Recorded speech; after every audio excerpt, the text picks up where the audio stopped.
Welcome sa Durs 2.0. Fresh at nagbabagang happenings bang hanap mo? Mga padabarkads man yan o mga trending topics? Pwes, sagutin natin yan.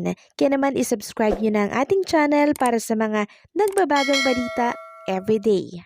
Welcome back again sa ating YouTube channel mga Kadabarkads, and for today's video, ang pag-uusapan natin tungkol sa mga importanteng kaganapan sa loob at sa labas ng Eat Bulaga. Unahin nating pag-usapan ang kaganapan sa Sugod Bahay mga kapatid, na kung saan kahapon nga po muling napasabak lang naman sa aktingan si Yunyil Kim sa isang Dabarkads natin dito po sa barangay.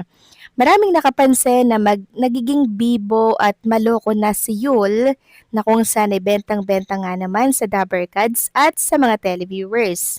At eto pa nga ang isang nakakaaliw na ganap, yung tubig sa palanggana, tinakbo ni Wally, binuhos. May ilang natalsikan pero hindi totally nabasa mga Kadabarkads ha. Sobrang nakakaaliw ng aktingan challenge sa Sugod Bahay na talaga namang bentang-benta sa masa. At after nga po ng Sugod Bahay mga kapatid, rekta naman si Jose, si Wally at si Yunyil Kim dito po sa Mr. B Bulalo. Dito po yan located sa Quiapo Branch. Sabi nga dito, after Sugod Bahay, Sugod Mr. B Bulalo Quiapo Branch with Jose, Wally and Yul. So kapansin-pansin na talaga namang busolb ang mga Dabarkads natin sa Mr. B dahil yung plato po dyan ni Jose Manalo, ni Wally Viola, ni Yunyil Kim, talaga namang said yung mga kanin dyan mga Kadabarkads dahil masarap naman talaga itong Mr. B or Mr. B Bulalo. And hopefully na-try or natikman nyo na to mga Kadabarkads bilang pagsuporta na rin sa Eat Bulaga dahil isa po ito sa pinapakilala nila sa Eat Bulaga. Samantalang next topic naman, pag-usapan naman natin ang tungkol dito sa mga singing queens natin. Congratulations muna sa kanila, no? Dahil after po ng 1 year, may upcoming single na naman sila. Inanunsyo po yan ni Tito Soto nung nakarang araw. Right after nga po ng announcement na to mga Kadabarkads, maraming naging masaya at excited. Sana nga maging patok ang second single nila at magkaroon din po ng cafe tour like Yul and Eunice, para maraming maging appearance nito sa Eat Bulaga, 'di ba? Kahit na hindi natin madalas nakikita ang mga SQ sa naturang programa. So nakakatuwa lang na nabibigyan pa rin sila ng attention kasi kahit anong sabihing parte sila ng Eat Bulaga, kung hindi naman sila nakikita araw-araw sa Eat Bulaga, walang say-say yun. Oo, parte sila ng Eat Bulaga pero outside project yung ginagawa nila. Yan yung realidad. Nilabas sila ng TBJ production, nilabas sila sa Eat Bulaga stage para makilala at makapag-perform sa mas malaking entablado.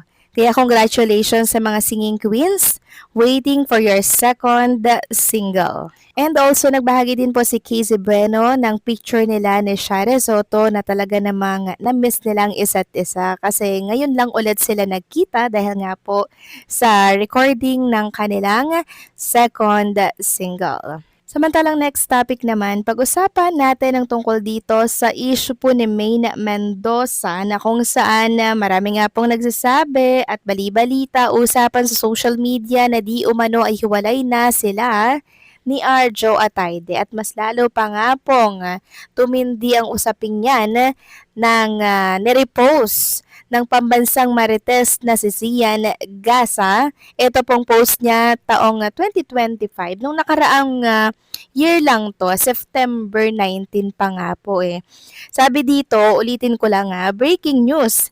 Rich celebrity na asawa ng isang politiko na mahilig kumuha ng mga high-end walker, pagod na at gusto nang makipaghiwalay. Just in Alden Richards, mas nag-enjoy daw kapag lalaki ang kainuman. So yun po yung blind item na Sian Gasa noong September 19, 2025. Diba? Ngayon, nirepost niya po ito at ganito ang caption. May sakit lang pala, kayo talaga, masyadong ma-issue. Pero kahapon naman mga Kadabarkads, diba, kitang-kita po natin yung ring, diba, yung wedding ring ni Maine Mendoza na suot-suot niya po kahapon sa programang Eat Bulaga. Yun pa lang, sapat na po yun mga Kadabarkads na hindi po sila hiwalay ni Mr. Arjo Atayde. And also nung nakaraan 'di ba bumati po si Arjo Atayde na through ups and down, 'di ba? May bati po siyang happy birthday kay Maine Mendoza. Yun nga lang hindi sila nakikita together na magkakasama mga Kadaberkads kaya marahil pumutok po yung usaping ito at mas pinatindi pa nga ito ng naging repost ni Sian Gasa. Kung totoo man to mga Kadaberkads, ako yung unang-unang manghihinayang kasi syempre sobrang bongga ng kasal nila, ang dami po nilang pinagsamahan, ang daming memories, 'di ba? Tapos mauwi lang sa wala. Hopefully hindi ito totoo. Hopefully fake news lang 'to. Hayaan natin si Maine Mendoza ang bumasag nito at kahapon nga 'di ba, binalandra lang naman niya ang ang kanyang singsing or wedding ring sa Itbulaga. Yun pa lang, sapat na yun mga Kadaberkads. Samantalang next topic naman, congratulations kay Karen Aistrup na kung saan may panibago na naman pong endorsement and commercial para po yan sa OMG Brazilian blow dry na parang keratin ata to mga Kadaberkads. No, nakakatuwa lang dahil sobrang talagang nagbo-boom na yung career nitong si Karen Aistrup dahil unti-unti na po siyang napapansin at nakikilala through sa programa po ng Itbulaga. Sabi nga dito ng Merlion Entertainment, behind the scene with Karen Aistrup at as ambassador of OMG. Kaya congratulations kay Karen. I'm sure mas marami pang endorsement ang makukuha mo. Samantalang next topic naman, pag-usapan naman natin ang announcement sa isa sa mga noontime show na kung saan ay nagbabala po sa mga tao, sa mga televiewers, sa online viewers. Ito po ay tungkol sa tao na kung saan ay hindi po parte ng naturang programa. Sabi nga dito, attention madlang people, we would like to inform everyone that Rick Texon, ayan po yung mga account, is not connected or affiliated with its Showtime. Any transactions made under his name claiming association with the program are not authorized. For verification or reports, please feel free to message our official social media pages. Thank you, madlang people. So siguro mga Kadaberkads, meron pong ginagawang transaction ang taong ito at kiniklaim na siya ay parte ng naturang programa.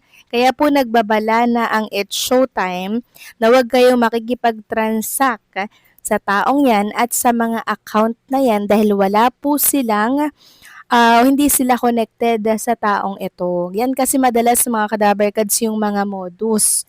Kahit naman sa Itbulaga, 'di ba, nagbababala din sila pag may mga ganito po na gumagawa ng transaction tapos sinasabi na parte daw sila ng Itbulaga or TBJ Production na usong-uso po ngayon. Kaya maging matalino po tayo mga Kadaberkads sa mga pagkakatiwalaan po natin lalo na kung may involved na pera. So paano mga Kadaberkads, hanggang dito na lamang po ang update natin at maraming salamat sa patuloy na pagsuporta.